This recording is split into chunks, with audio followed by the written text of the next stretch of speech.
అందరు అంటారు కదా, మల్లారెడ్డి మట్టి పడితే బంగారం అవుతుంది, మల్లారెడ్డి అదృష్టవంతుడు అని అంటారు కదా. అది నేను ఒప్పుకోను.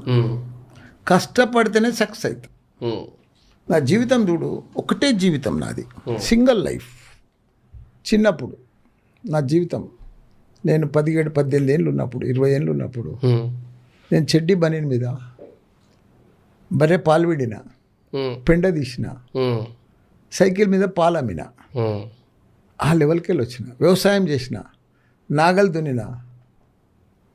అట్లా నీకు మామూలు కష్టం అనుకుంటున్నావా? నా జీవితంలో పాలు అమ్మేటప్పుడు నాకు టీబీ వచ్చింది రోగం. అట్లా సైకిల్ మీద డబ్బాలు తొక్కి తొక్కి తొక్కి ఆ ప్యారడైజ్ చెడా ఎక్కి ఎక్కి ఎక్కి ఆ కంట్రోల్ కాక బ్లడ్ కక్కుకొని ఉన్నా. అట్లా 40 ఏళ్ళ కింద మరి 76, 77, 78 అట్లా కష్టపడి నరాలు తెగిపోయేటట్టు కష్టపడ్డావా?